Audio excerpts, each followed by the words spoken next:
Hello each and everyone. You are watching the India Reads right now, and today, as you know that today is our 73rd Independence Day, and I want to congrats all the countrymen and citizens of the India on this special occasion, and I also tribute to the martyrs who just sacrificed their life for the sake of the country.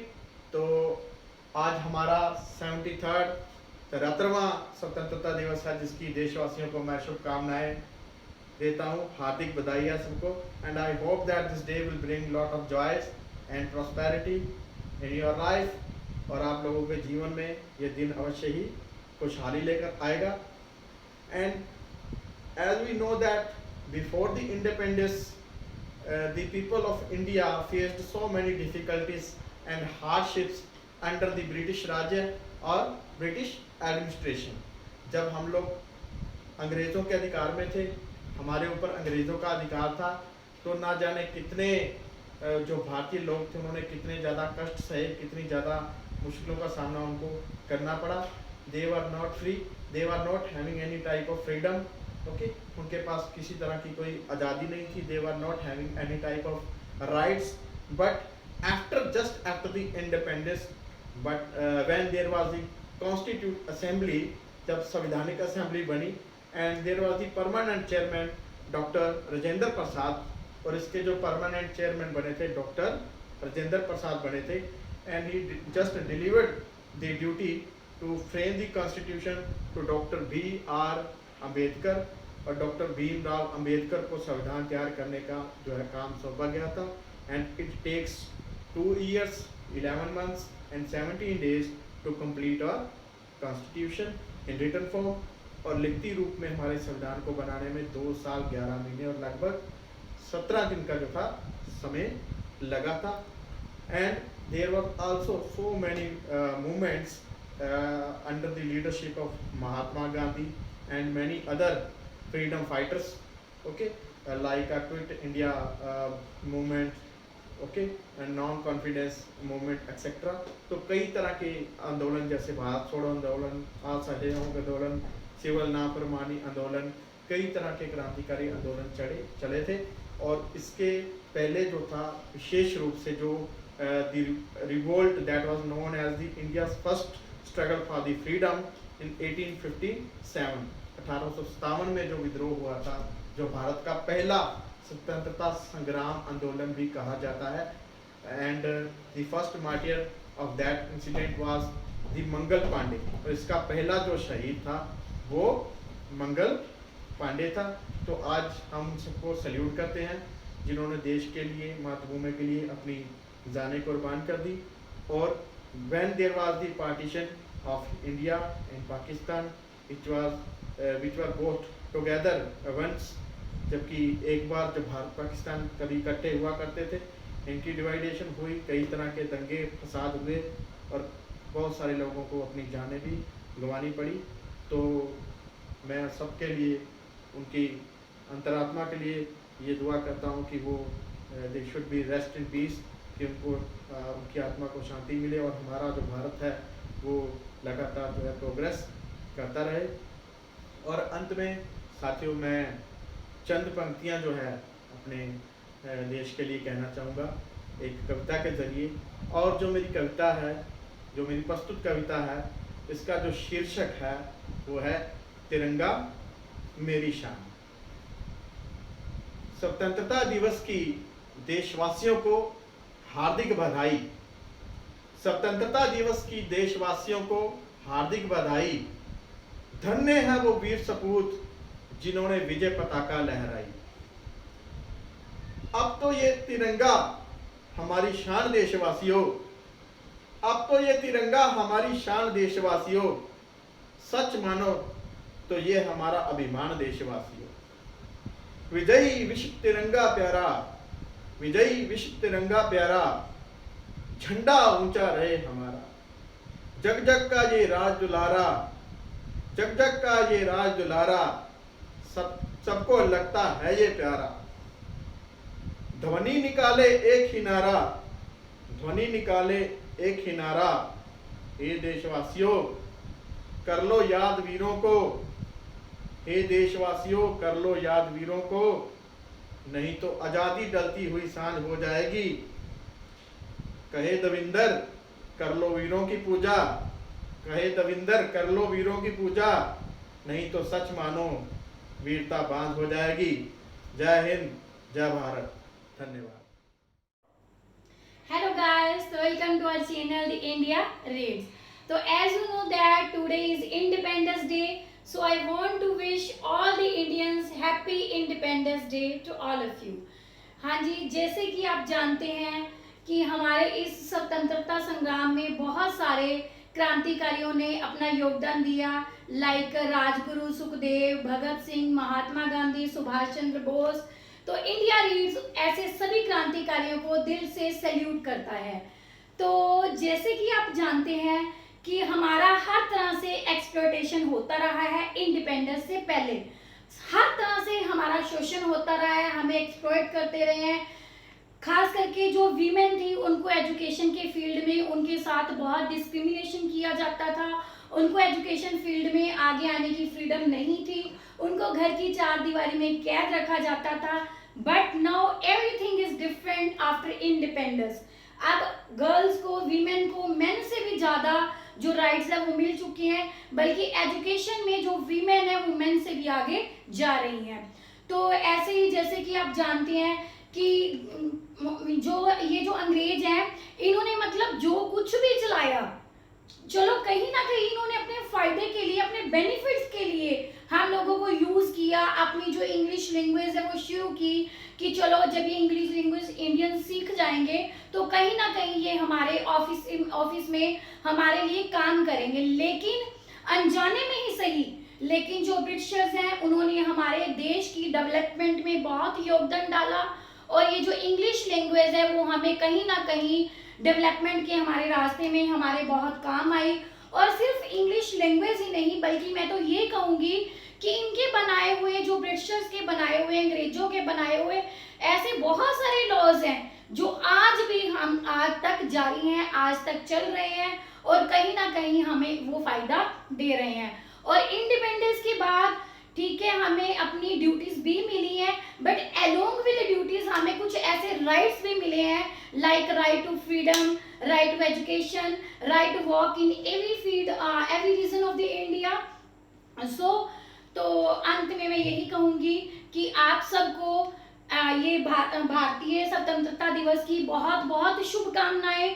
और जो हमारे सरहद पर हमारे लिए लड़ रहे हैं, हमारे देश की रक्षा कर रहे हैं, और वो स्वतंत्रता संग्रामी, वो क्रांतिकारी जिनकी वजह से हमारा देश आज आज़ाद हुआ और हमें बोलने का, स्पीच देने का राइट है, जैसे कि मैं आज आपके सामने खुलकर बोल रही हूँ। तो इन सब के लिए, इन सारे एफर्ट्स के लिए, उनके द्वारा किए गए योगदान के लिए इंडिया रीड्स तहे दिल से उनको सैल्यूट करता है।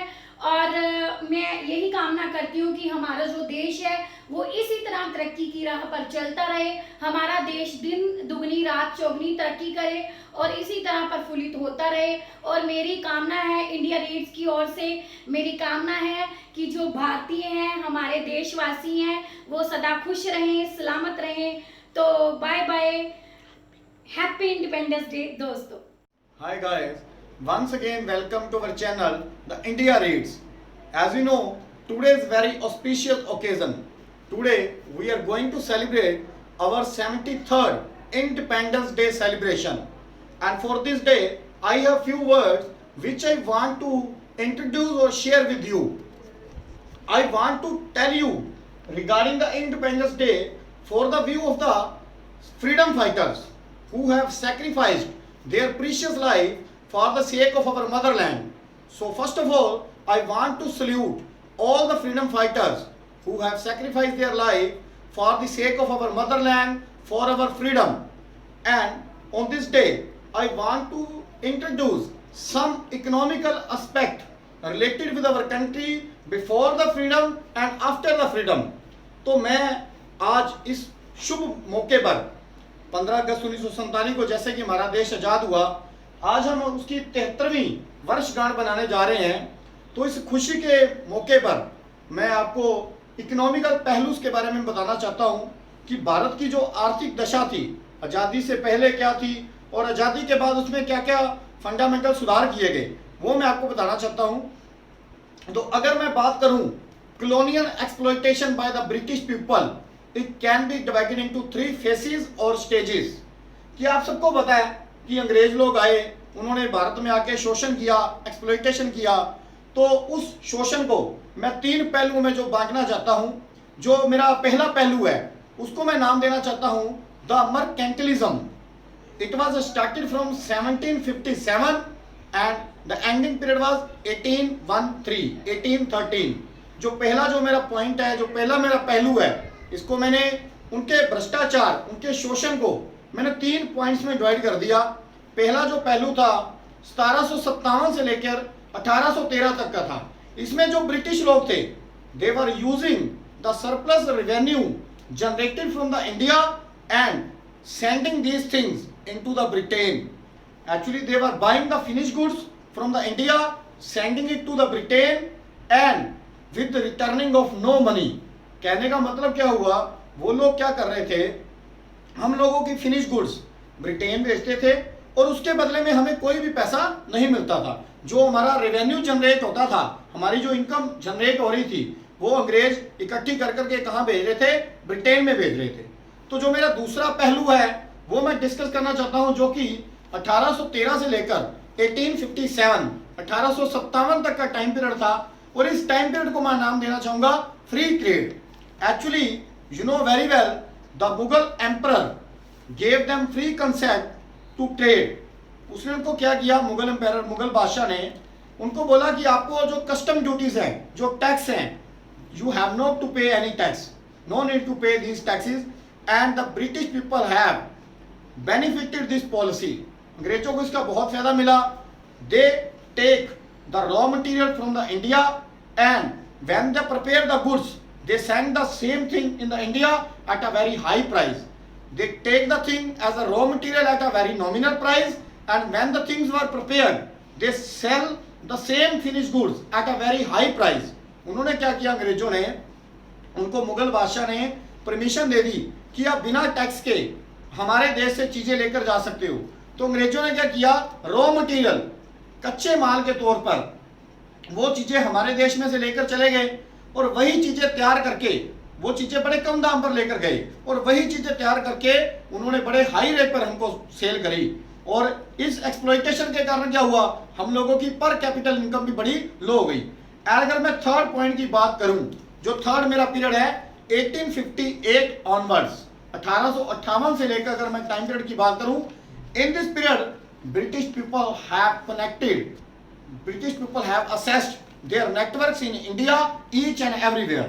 उन्होंने अपने जो नेटवर्क थे भारत के हर एक हिस्से में, हर एक कोने में फैला लिए। The British people made up of British banks, British agencies and number of import firms, import export firms। यानी कि हर तरफ अंग्रेजों का दबदबा हो गया, हर तरफ अंग्रेजों का बोलबाला हो गया। अंग्रेजों ने बहुत ज्यादा क्या किया, हमारा एक्सप्लॉइटेशन किया। तो अगर if you want to know about the detail of the economic exploitation during the British period, you can also read the book of Shashi Tharoor. The book name is an era of darkness. An era of darkness means अंधेरे का युग। उसमें शशि थरूर जी ने बड़ी detail में भारत की उन economical conditions के बारे में बताया है कि किस तरह से how the British people exploited the Indian property, the Indian resources and the Indian people। किस तरह से उन्होंने भारत के लोगों का, भारत की संपत्ति का और भारत के संसाधनों का शोषण किया और हमें वो क्या है, एक बड़े लो लेवल पे लेकर आ गए। लेकिन after freedom the number of social workers, number of policies have been made. Due to this our condition has been grow up. हमारी कंडीशन में, हमारी स्थिति में कुछ सुधार हुए। इवन की अगर मैं बात करूं हमारे कॉन्स्टिट्यूशन की, उसमें भी ऐसे बड़े रिफॉर्म्स किए गए जिसमें हम लोगों को क्या विकास हो सके। तो if I discuss about the constitution, first of all I want to discuss about the preamble, you can also say the soul of the constitution. उस संविधान की आत्मा की मैं बात करना चाहूंगा। वो उसका फर्स्ट वर्ड आता है we the people of India. हम भारत के लोग, means however we are divided into different states, whatever, but we are the people of India, कि हम सब भारत के लोग हैं, मीन्स इक्वालिटी। उन्होंने एक लॉ ऑफ इक्वालिटी बनाया जिसके बेस पे उन्होंने ये बोला कि all are equal, because during the British period the Indian people were working as a low grade post. जो भारत के लोग थे वो लो पोस्ट पे काम करते थे। However if they were much educated than the British people, they have to remain lower than the British people. उनको अंग्रेजों के अंदर ही काम करना पड़ता था, अंग्रेजों से कम सैलरी मिलती थी, अंग्रेजों से छोटा रैंक होता था। तो इसीलिए हमारे कॉन्स्टिट्यूशन में कुछ सुधार किए गए, जिसके बारे में मैं थोड़ा आपको इंट्रोड्यूस करवाना चाहता हूं। तो article 12 to 13 these are related with the fundamental rights. इसमें हमारे फंडामेंटल राइट्स के बारे में बताया गया है, जो कि हमें ये प्रूव करते हैं कि we are equal in front of all the people, all the citizens, all the religion. सारे धर्मों में, सारे लोगों में हम बराबर हैं। तो अगर मैं बात करूं आर्टिकल नंबर 14 to 18, आर्टिकल जो 14 से 18 है हमारे संविधान का, it is related with right of equality, कि हर एक बंदे को बराबर का हक है। If you are doing work at the same post, at the same grade, you will take same salary, however you belong to which caste or religion or caste, this does not matter. It is the main source of the law of equality, कि law of equality का source यही था कि सारे लोग जो बराबर रहेंगे। और आर्टिकल अगर मैं 19 की बात करूं, it is related with right to freedom. All people have the liberty to do any task, to do any occupation, to do with the need, with the liberty, जो आप चाहो आप क्या कर सकते हो। Now if I will discuss about article number 21, it is related with right to life. Right to life means कि हर बंदे की जिंदगी जो है उसको उस तरह से जीने का हक है, however he or she want to, जिस तरह से वो जीना चाहता है। Article number 23, it prevent the forced labor, and at this point I want to correlate with the during the British period. During the British period, to prevent forced labor, the British people were forcing the Indian people, you have to do work at any cost, at a very nominal price, at a very nominal salary, and the Indian people were doing this task because the British people were forcing, उनका pressure बना हुआ था British लोगों का। तो उसको खत्म करने के लिए आर्टिकल 23 वेरी वेरी इंपॉर्टेंट जो है मैं बता रहा हूं, टू प्रिवेंट फोर्स लेबर, कि अगर कोई जबरदस्ती आपको मजबूर करता है मजदूरी करने के लिए, आप पे प्रेशर बनाकर, then you can take your आप उसके खिलाफ क्या एक्शन प्लेस करो, you can take your action against that particular person or institution. And article 24 is related with to prevent child labor. You can't force any child, if any child is working in any tea stall or any industry, it is an illegal act. You can't pressurize any child to work at any tea stall or industry. अगर आप किसी छोटे बच्चे से काम करवाना चाहते हो, ये भी क्या है, अगेंस्ट है, लॉ के अगेंस्ट है। तो अगर मैं बात करूं article 25 to article 27, freedom of religion, you can't discriminate with any person based on his her religion. अंग्रेज क्या करते थे कि जो क्रिश्चियन धर्म के लोग थे उनको प्रेफरेंस देते थे, लेकिन अब क्या है धर्म को लेकर you can't discriminate with anyone. However, you belong to the lower caste religion, you belong to upper caste religion, you belong to any religion, this does not matter in the constitution. तो article 32 जो बनाया गया है, it is for the remedy of all the fundamental rights. If you are not getting your fundamental rights at any cost, then article 32 for this purpose you can take action, you can apply any file for the fundamental rights, for the remedy of these fundamental rights. And during some few years, अगर if मैं बात करूँ backward, थोड़े समय की बात करूँ पीछे, there are some constitution reforms also which are very helpful for the growth of the Indian people. So once again I encourage to all the Indian people and I appreciate all the freedom fighters who sacrifice their life, and I wish happy Independence Day to all the Indians. Thank you. Hello guys, welcome to our channel The India Reads. Today I am not here to deliver you any lecture of science. Today I am just here to wish you a very happy 73rd Independence Day. As we all know, Independence Day is celebrated with great enthusiasm in all over the India. Yes, we have got independence in 1947 after the great efforts of the great leaders like Mahatma Gandhi, Jawaharlal Nehru, Bhagat Singh ji, Azad Guru. They have done a lot, even they have sacrificed their lives to make our India free from that slavery of the Britishers. ठीक है, अगर वो लोग ना होते तो आज हम लोग उन लोगों के घरों में बर्तन धो रहे होते. So hats off to the great leaders who have done a great efforts to make India free. So after the freedom, I will just tell you that whatever the changes or whatever the development have been brought out in India on the basis of scientific platform. ठीक है, before 15 August, you all know there was nothing like that. We were not having any nuclear power plant. We were not having any scientific these developments like we can talk about the most developed company, that is ISRO, isn't it? So nowadays we are used to see कि आजकल वो कितना काम कर रहे हैं, कितना researches कर रही है सिर्फ इसी काम में कि वो दिन ब दिन न्यू रिसर्चेस करें so that new medicines can be launched for the severe diseases. ठीक है, हमारा इंडिया दिन ब दिन जो आजकल के बच्चे आ रहे हैं रिसर्चेस में, वो भी यही काम कर रहे हैं that let's have a medicine on a dreadful disease like cancer. बहुत सारे रिसर्चेस चल रही हैं कैंसर के ऊपर कि उसका ट्रीटमेंट हो जाए. तो बिफोर इंडिपेंडेंस कैंसर का इस तरह से था कि इवन हम लोग उसको कुछ टाइम के लिए प्रोबेशन भी नहीं कर सकते थे.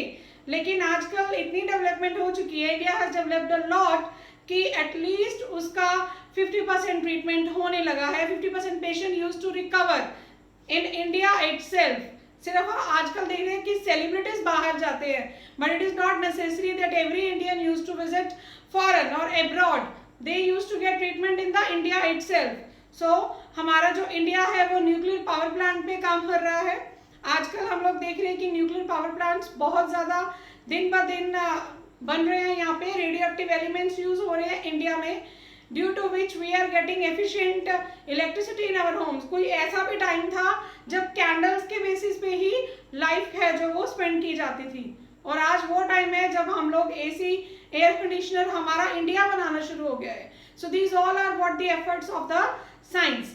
ऑल ऑफ यू नो कि ये जो ईयर है this is a very hard period for us as all the world is suffering from corona. ठीक है, तो कोरोना की वजह से सारा वर्ल्ड सफर कर रहा है, लेकिन हमारा India it is doing great efforts to find out the vaccine, isn't it?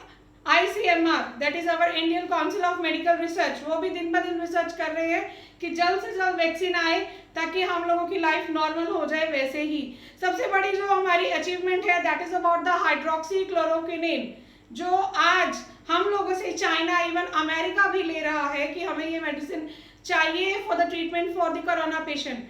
सो इसी तरह से जो पंडित जवाहरलाल नेहरू जी ने IIT का हमारे इंडिया में लॉन्च किया था सारा मिशन, वो इसी तरह से चलता जाएगा. देन डेफिनेटली वन डे क्या होगा that our India will be counted in a developed country. आजकल हमारी जो इंडिया है it used to be counted in a well populated country, but one day ऐसे ही साइंस की टेक्नोलॉजीज चलती रही, साइंस डेवलप होती रही, then our India will be counted in a developed country.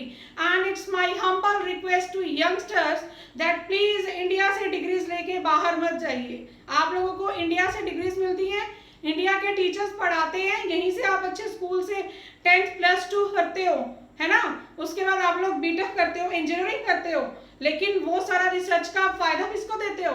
बाहर जाके उन लोगों को. क्या वो लोग आपको आपके बच्चों को इनपुट देंगे? नो. आउटपुट देंगे? आप लोग आउटपुट इंडिया को नहीं दे रहे, उन लोगों को दे रहे हैं, which is not a good thing for us. So it's humble request to youngsters that please stay in your own country, serve for the country, so that our India, our country can compete with other developed countries also.